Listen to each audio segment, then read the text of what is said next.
Okay.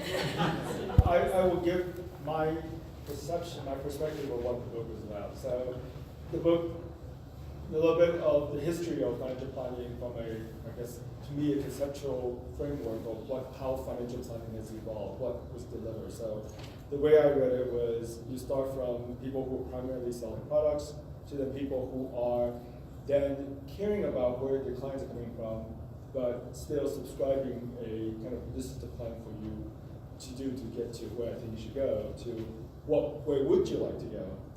And so they kind of get into the spectrum more of a financial life planning aspect of trying to understand what the client wants to do with their life and building the plan there. And so then it goes beyond that, so then what happens next?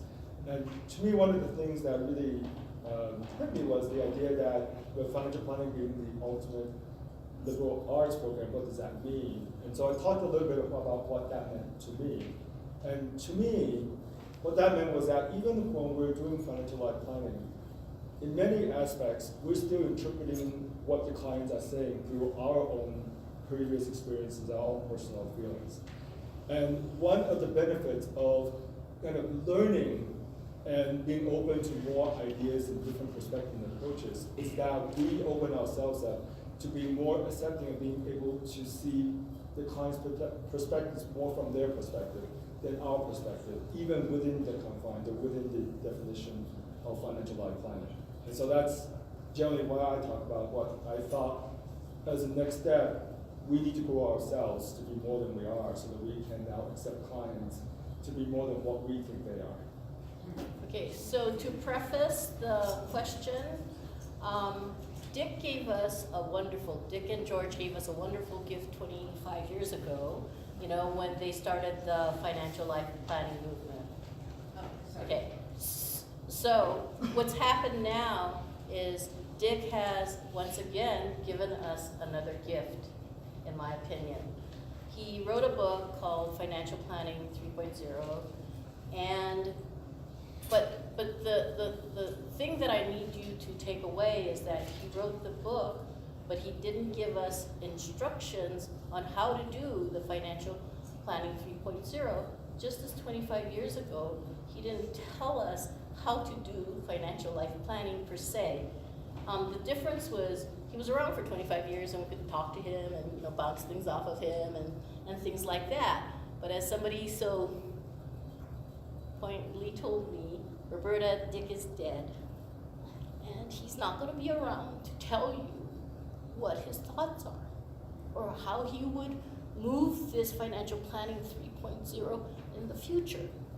So because he's not going to be around, it's up to all of us, okay?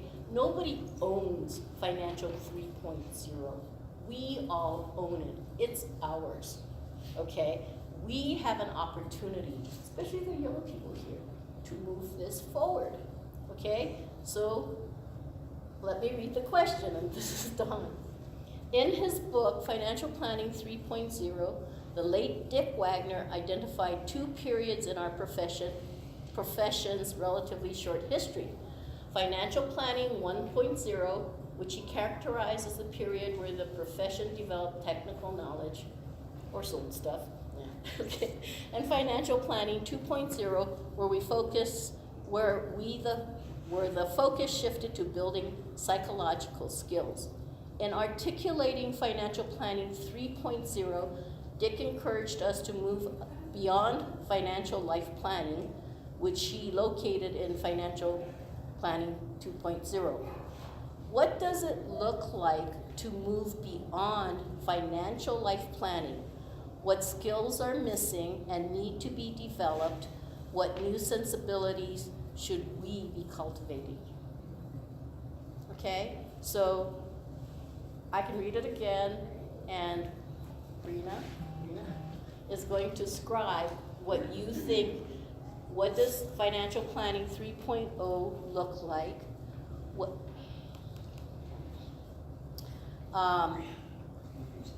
What skills are missing and need to be developed, and what new sensibilities need to be cultivated? So, Lisa? Well, yeah, I have one thing to say, which is that in the book, my recollection is there was a whole other piece that Dick talked about, the numerator and the denominator, before we sort of dive into the skills we need to have. And I guess my impression was that he felt that we needed to take care of the numerators. Could you describe what that is? Okay, so the numerators are the clients, they're the individuals, as opposed to the denominators being the financial services, the banking system, the sort of bigger global forces. The economy, but it was, these other forces, and that we were, I mean, what I'm stuck with right now too is that after the last financial crisis, Dick said, why didn't we see this, or some of us did see it, and why didn't we stand up, really, versus the denominators? Why didn't we protect the numerators against the denominators, and we didn't do it? And so I just want to throw that out. I realize that might take us a completely different direction than saying, what skills do we need to have to move beyond financial life planning? But I think it's a really important part of this book. Yeah, and I think, Lisa, the deal is that Dick did pass away, so we don't know what he would have told us in the future. Right. We I don't know- can parrot some of what he says on occasion, but I'm also contributing my thoughts separately from that now. Okay, so what we're trying to do is I'm trying to get you guys to belly up to the bar and Oh, that should be and no talk problem. and talk about what you feel, what we as, because we're already, all of us are at 2.0. Bottom line, all of us in this room are at 2.0. So what are we gonna do to move us to 3.0? So I think that's a great skill to put on there first, is this prescience to see how the denominator is thinking. To understand that there's this numerator, which is the clients, and the denominator, which is the establishment, if you will. And as the intermediary, it is 3.0 to be that filter, that guide, that Sherpa To the individual. to the individual. Charlotte? To me, it gets Turn over. around, please. Speak to us. To me, it takes you to a more spiritual, ethereal plane, in that you move out of. You can't plan, you can't counsel, you can't advise anyone until you really understand their essence. And that takes time. And typically in the industry, it's like you meet somebody, you talk to them a couple of hours, you do a proposal, they come in, and early, it's like I was taught to give people advice. I don't want to give advice. I want to use my experiences to help them with their experiences in a framework that they're comfortable with. And if they're not comfortable and you can't help them to get comfortable, then it's not going to work. I had an 85-year-old client that passed away, and she fired every other advisor she ever had because she said, I don't want bonds in my portfolio ever. And I could give you a list of bank trust departments. She said, I don't like bonds, I don't do bonds. But people would say, well, you have to have bonds. Bam, bam, bam. I could give you the list of trust departments. But it's because they didn't hear her and they didn't understand where she came from on that. So it doesn't matter that I think that's not a good idea. It's not about me. Lisa? So this is something that we're talking about in our firm. It's actually in our 3-year goals. Oh, I'm sorry. And so I'm going to take a much more practical approach to it. Is that we're doing all the financial life planning, and we do a lot of assessment work to understand our clients and everything like that. To us, part of it is understanding willpower, understanding a lot of the behavioral side of things, bringing all that in a very practical sense. I mean, I want to build as big of a financial life planning firm as possible. I think that sometimes we're on the margins here, and I want it to be seen as something that is really legitimate, making profits, but that we're taking a completely different approach. So 3.0 for us at our firm is bringing in much more of the behavioral finance side of things. And there's always that spiritual conversation, but we're moving towards a place that is, we're scaling it and we're delivering it to more people with real process, with real tools, in a very viable way. Cicely.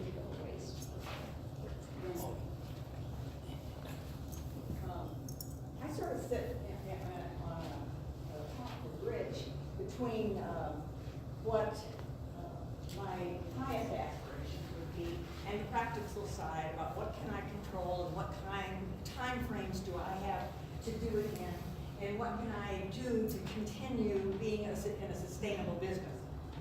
So I'm extremely practical, and so my point is knowing where the client is extremely important, but it starts with knowing where you are. If you don't arrive in the room having known who you are and why you're there, you will not connect with the client. And the connecting with the client is more than asking the right questions. They can feel what you feel. And if you are not feeling the right way, they get it. So I'm more about the client than I am controlling this denominator.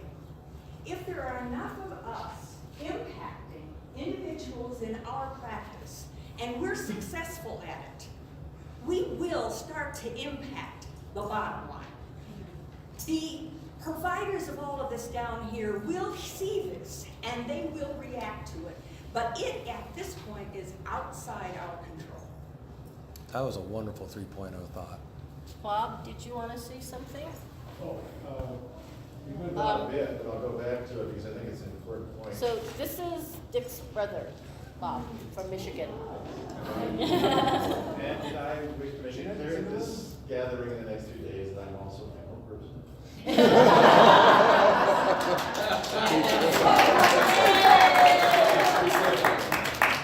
And it'll start here. A little while ago, somebody mentioned a comment that we don't have the skills for 3.0. My immediate reaction, I'm a therapist by the way in practice, is you do. Yeah. You do. And you're probably doing many of them already. It's the lack of awareness and focus, which is incredibly important to develop, by the way. William, right? So I actually love the word you used, willpower, and I thought that was the most tangible takeaway I could take from your work. It's hard to describe what we're doing. I mean, this, having difficulty finding the right words is obviously the hardest part of branching into this new frontier. For me, it feels like 3.0 has to involve scientific measurement of where the clients, these individuals are, so that you start with their baseline.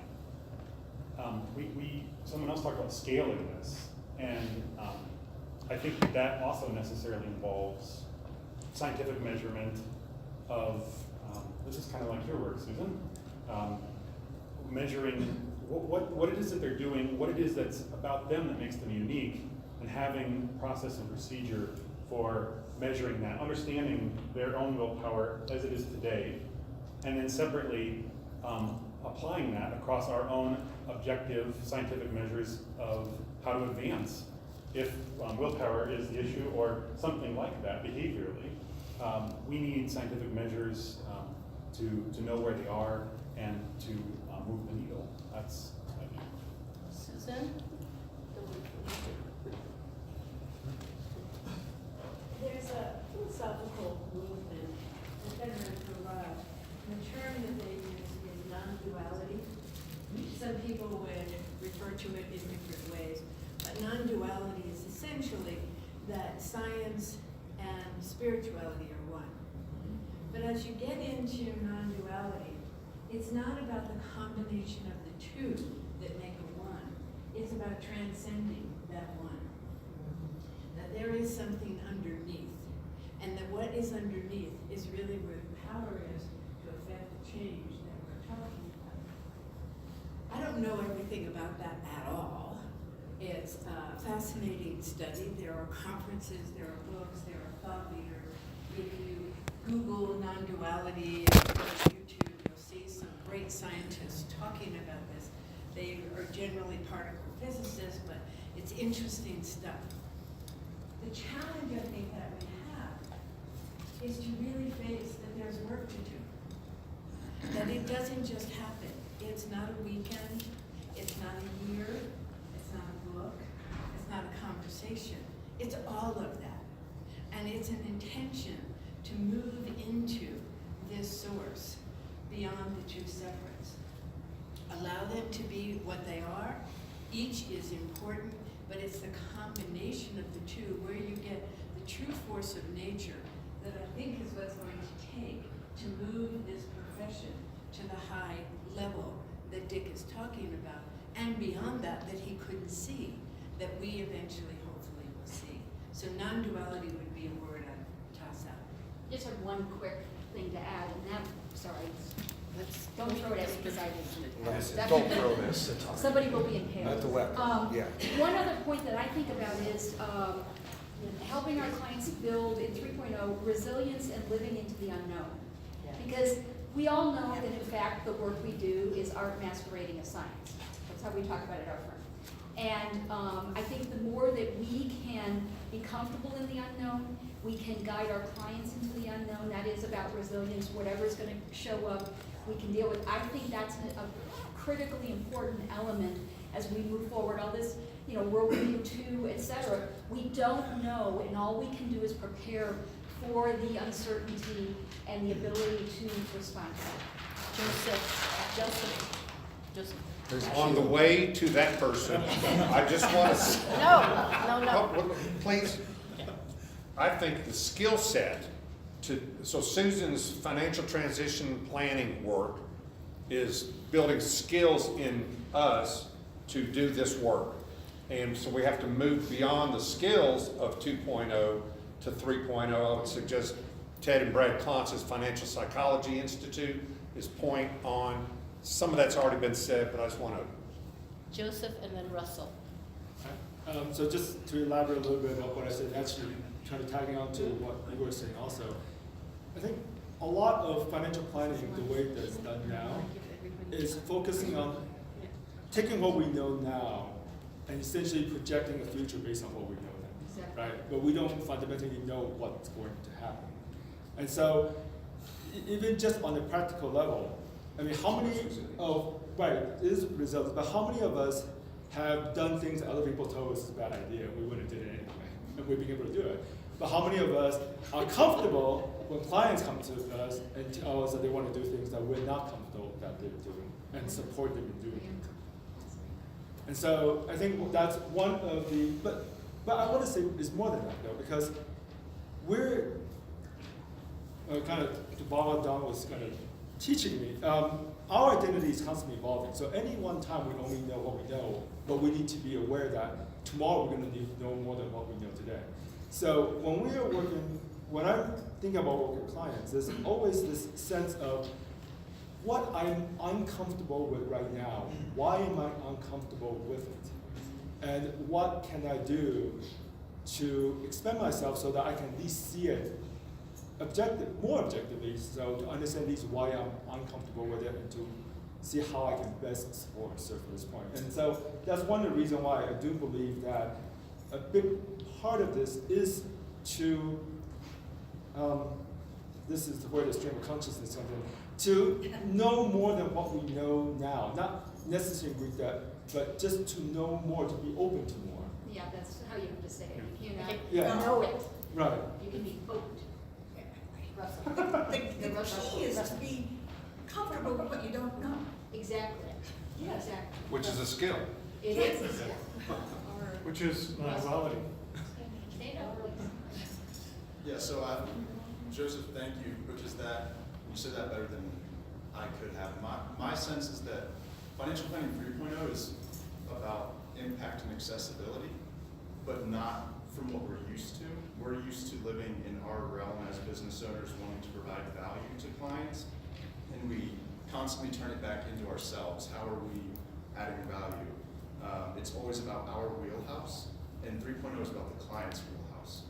And I think that we're uncomfortable with that because we don't like not knowing, and it's difficult for us to let the client be okay with not knowing if we can't not know.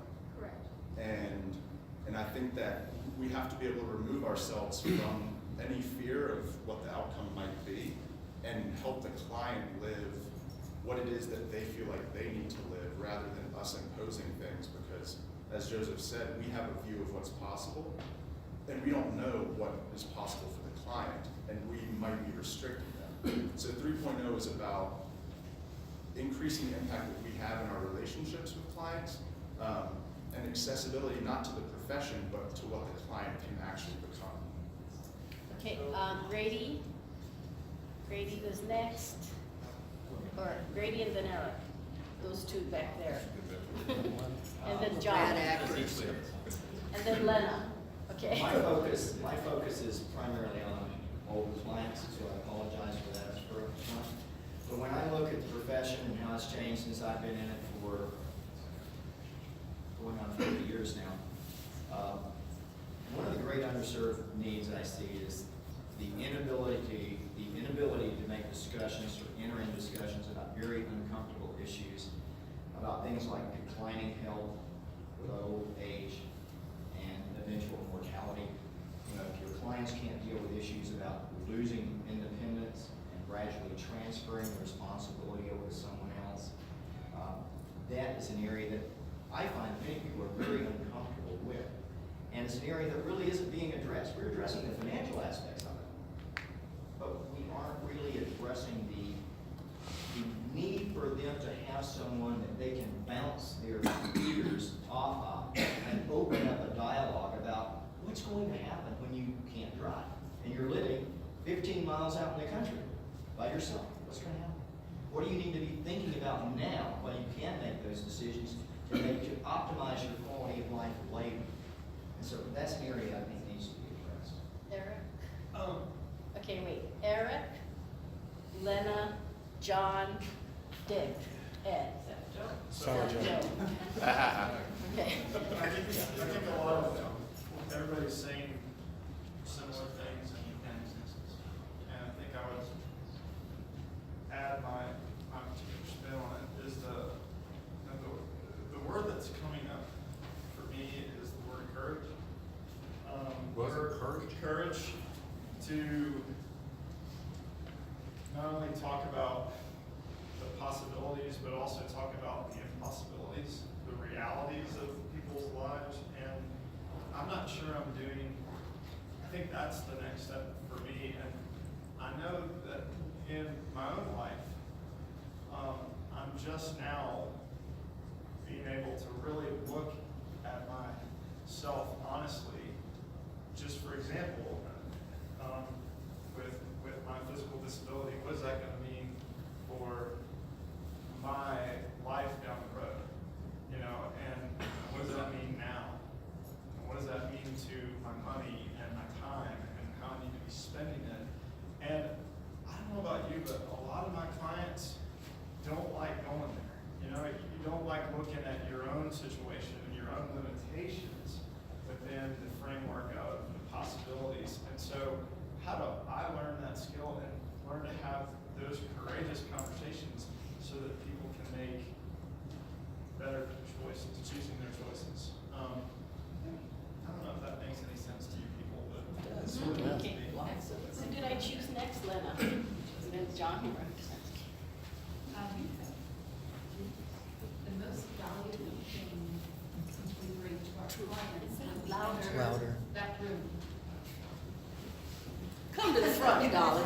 Yeah, that's the proper Come spot. get our real dress for it. There we go. So the most valuable things we bring to our clients when we enter the room is our presence. Yes.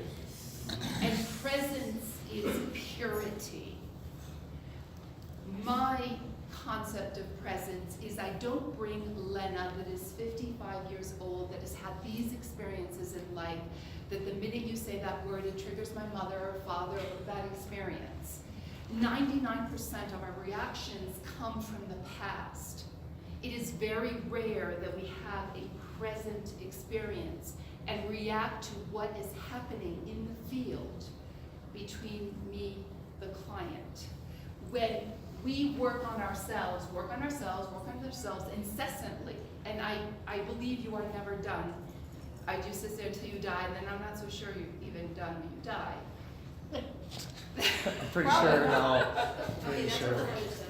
So when we enter the room, when we enter the video space, when we enter that telephone call, there is the advisor, the clients, and then a third thing arises in the relational field. And we are there as catalysts to create that alchemical reaction. And when we talk about knowing and not knowing, it's not anything we're gonna read in anybody's book or in anybody's retreat or podcast. It is something that arises in the knowing that may not even be verbalized. Sometimes I'm with a client and really I was not being brilliant in my whatever I was sharing with them, and they're like, wow, this has been amazing. And I'm like, what? What's been amazing? Because there's nothing I can point to, like if you heard the transcript of the conversation, you'll be like, wow, that is like important advice. So I encourage all of us that 3.0 is really looking to ourselves first and bringing this incredible pure container. And in that container, we have a lot of stories of how things should be. Marriage is good, marriage is not good. You should merge your money, you shouldn't merge your money. And I challenge you that in our advice, those stories really don't belong. It's what is appropriate for the client at that moment. And only if you bring pure presence can you be that advisor. John? To a large extent, Lena, very words out of my mouth. Okay. But I'm going to amplify on what you said because it was really terrific. The sense I also have, and more as somebody who works with a lot of folks like you, is that financial planning 3.0 really is about who you become as people, who you develop, about full awareness of how you show up and the presence you bring. Because what happens, and to build on what you said, Lena, I thought this was great, when we interact with a client, we create a container, a space, ideally a space of full acceptance. But guess what? Anybody here fully accept themselves? We're on the journey, right? So in the same way, the greater degree to which we can fully accept and love who we are, not in a narcissistic way, right, but of accepting ourselves, warts and all, limitations and so on.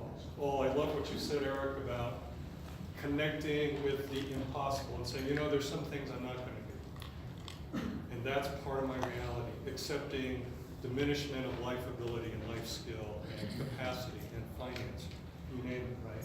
So I think 3.0 is very much about who we develop as people, and the reality is about 60 to 65,000 thoughts a day go through our head, and 95 to 98% of those are the same crap we've been telling ourselves for the last 17 years. It's kind of ossified by the time we're about 35.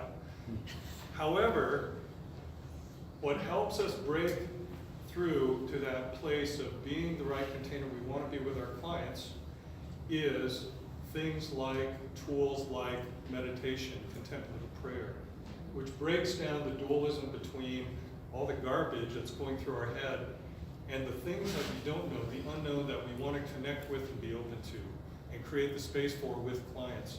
So I guess what I'm really saying is dittoing what you said, Lena, and saying, Lena, sorry, who we are and developing ourselves is the foundation and creating the space in the client encounter. I think that's the new frontier, which brings together mind, body, and spirit, and emotion, and technique. And Dick, and then Sally Jo. Did you want to say something? Okay, Sally Jo, and then Ed. I would suggest possibly a route to 4.0, which is the relationships that have been discussed here are a very duality-based thing that we, me and my client, operate independently from the rest of the world. That our actions, we are free to do whatever we want, and society won't really be affected. And that we, in the Western cultures, tend to believe, in fact, that the world is infinite. We will never run out of things. Often we will never die. We will, but there are no limits, and therefore we don't have to pay attention to the rest of the community. A lot of other Eastern groups think in terms of what I do as it affects everybody else. And I am in a world that is limited. And I am responsible to my ancestors. I am responsible to my descendants. I am not just about what makes me feel comfortable today. It's about what can I do to make sure that there is a world. I mean, my daughter wants to have a baby next year. That baby, we talk about what a hell it's going to be in 2100. She's going to be 81 then. She's still alive based on the rules we have now. What world are we creating for her? And most of the conversations in this room and in what we do don't really involve that. It's how do I make the client feel fulfilled? How do I make myself fulfilled? Not what is my responsibility to this entire enterprise of life that includes the mountains, it includes all these other things that we think we can ignore, the 75% decline in seabirds. I mean, that's part of what we do when we have the kind of fulfilling life that we want to do. And Dick and I talked a little bit about this, and my thinking is that's where Worldview 2 goes, but that's sort of where 4.0 is how is the capitalist, privately focused society that we have, how does that work on a finite planet? So, anyway, that's one of the reasons I left financial planning. I couldn't answer that question.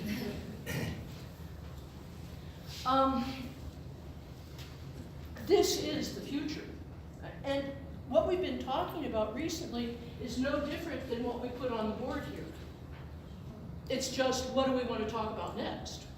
What do I still want to talk about? And we're able to say it more completely as we speak with this than we are when we try to announce our session. The thing that strikes me, and I don't want to be sacrilegious and I don't want to be disrespectful to Dick by any means. I loved him dearly. But this is, and always has been, a leaderless group. And all of us are leaders. We're here because we have like mind. That's why you came. You have some ideas and some thoughts and some skills and some abilities and some knowledge that hasn't been satisfied by the rest of the industry because the conversation hasn't been allowed. Here is where it's allowed. Here is where we can share it. And we all know this stuff. We're all struggling with this stuff. But when we come together, it allows us to have a conversation about it. Even those of us who don't very often hold the stick or lead a group, which has been me, I have been one of those, we have a shitload to offer. We are leaders. Thank you for the organizers. Thank you deeply for the organizers. Thank you for those people who have decided to take their ideas and create books and create seminars and whole structures and organizations. But frankly, all of us have equal and as valuable information to share. And so, what I'm trying to say is, we, Nazrudin, are the future of the question, okay? We are. We always have been, and we always will be. We just need organizers. We don't need leaders. We will have leaders who have poignant concepts, many of you. But all of us are leaders, even though we may not speak. Thank you. Ed? Yes.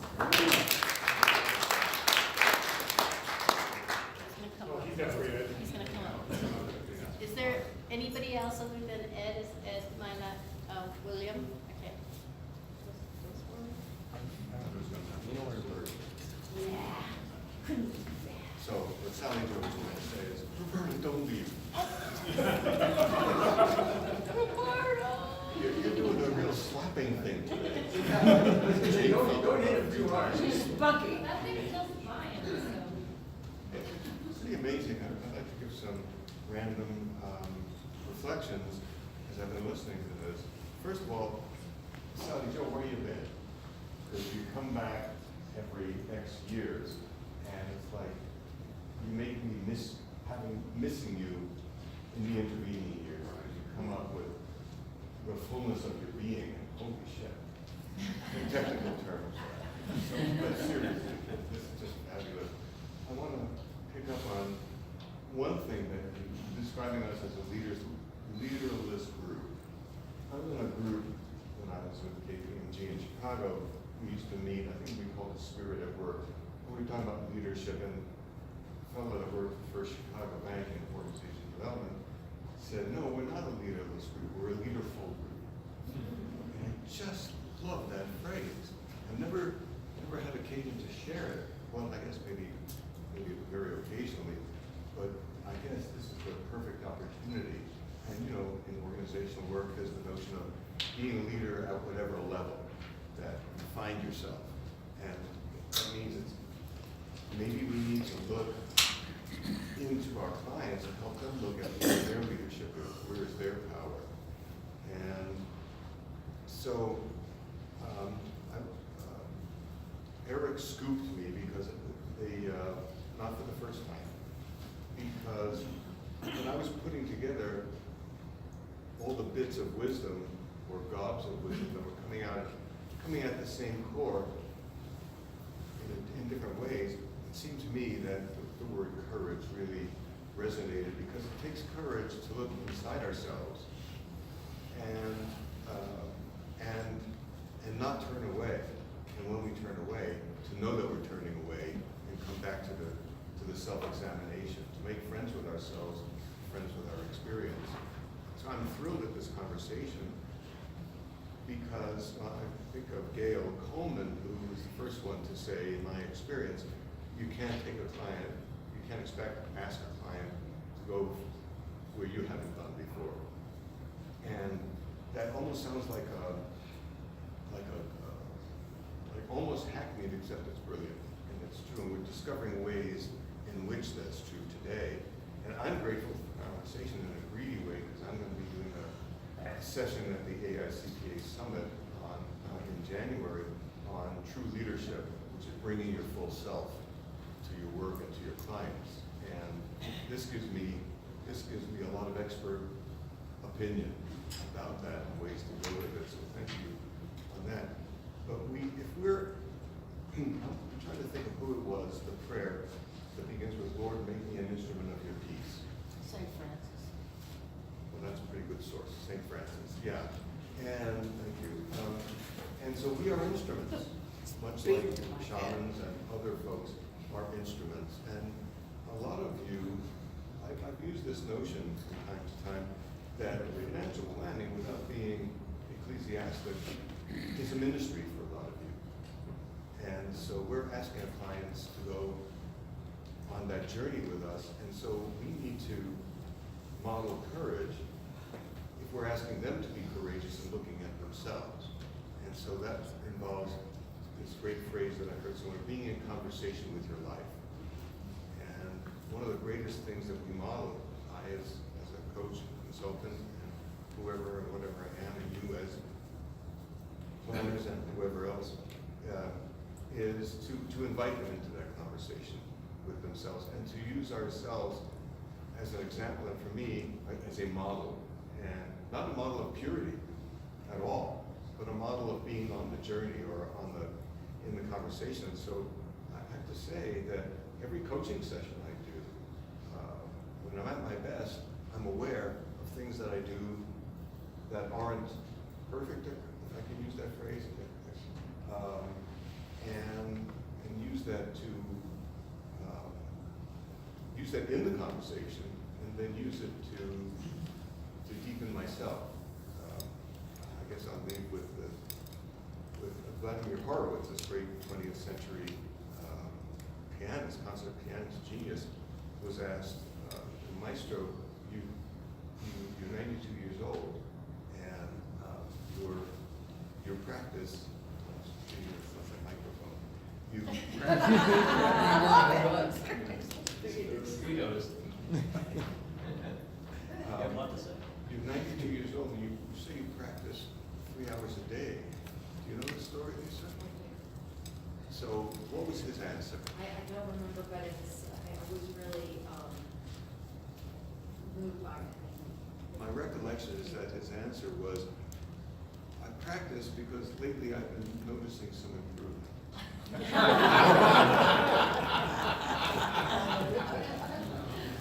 you. Brief? Yeah. Okay. All right, talking carefully and loudly. I have 2 quick and distinct comments in response to some great things that I've heard. Number 1, achieving a state of non-duality. This is something I've thought a lot about, and in fact, so much so that I don't think it will be possible to deliver financial planning 3.0 without that level of presence. In our practice, anecdotally, we began guided meditation for our staff a year ago, and that has changed everything. And we all the years in practice, so now the question is, how do we do this for clients, which is a whole another level of difficulty. I remember when I tried to introduce it to my staff, I was nervous and paranoid of all their biases and misperceptions around this practice, but it's been wonderful, and the most skeptical are the greatest advocates.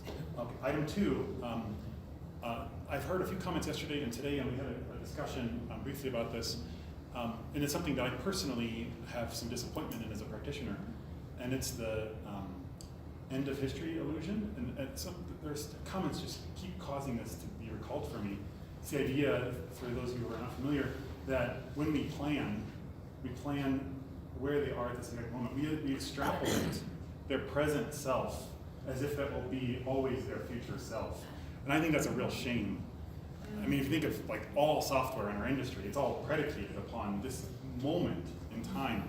And so that is a deep flaw of 1 or 2.0 financial planning. But 3.0 won't allow that any longer. 3.0 will ensure that we envision, one, that we won't be so arrogant as to think that we know all of the future possibilities, and we don't try. Okay. So Jake would like to make a brief statement, and I'd like to make a real brief summary, and then we're out of here. Okay? Yep. So one, I don't know if this audio is going to be usable, but I did just record what we just had. I have 2 questions with that. One, if anyone objects to and wants to be cut from that recording, if it's usable, please speak now or forever hold your peace. Could I put it on NASNet for other people to listen to and for us to listen to later? The transcript would be better. I'll put some money towards that. We can make a transcript. We can do both. Yeah, it's not that hard. Y'all, there's websites for that. I'll state that. Yeah. Okay. And then the other part is that actually, as some of you know, but Natalie and I sent out 3 podcasts that we're working on so far about the What is Phonology podcast. Those are with me, but this entire thing, as we described at the beginning, is not about, me speaking what Dad knew or anything. Please, let's let him rest in peace. So a number of you, I've recorded with some folks in the room, making arrangements with some of the other folks in the room.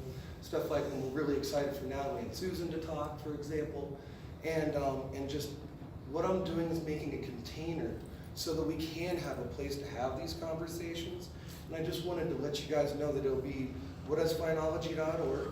I'm going to make a place where we can go and post our stuff that is specifically on these topics there. You can link it back to your website for SEO purposes. It'll help you in those ways. But I'm really concerned that I want a coherent way that we step forward.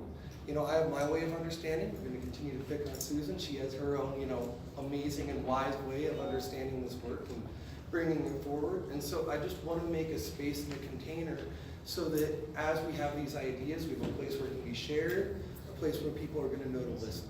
So that's it. And thank you guys. Okay. So the final word and the reason why I wanted to do this particular session is because it turns out that, well, we can't wait for the CFP board to do anything because they follow us. We lead. Okay. And then number 2, there are already people in the community doing finance or teaching or talking about financial planning 3.0. Don's one. You know what, I just want to say something in that space. because a lot of people have asked me, is what you're doing It's part. financial planning 3.0? And the answer I have is, I have no idea. And Dick's not around for me to ask it. I can tell you that having read his book after he died and having not talked to him in the period leading up to it, in as much as I usually did, I typically did, that I found that our journeys seem to be on parallel paths. But to call what I'm doing financial planning 3.0 would be a mistake. So I just wanted to. Okay, clarify that. And then the other thing I heard at Roundup, which I found amazing, is Elizabeth Jacon, who is a collaborator with Dick. She's apparently teaching at Golden Gate University. And so remember, the people at Roundup are young. What is Roundup? Roundup is the Far West FPA, Roundup, Santa Cruz. Santa Cruz Conference. First That's in ever August. retreat. Huh? First ever retreat, according to him, yes. Right, okay, so what had happened in that one, which I found totally amazing, was I found out that Elizabeth had been teaching this course at Golden Gate University. And this really young guy said, no, we learned about how to gather data.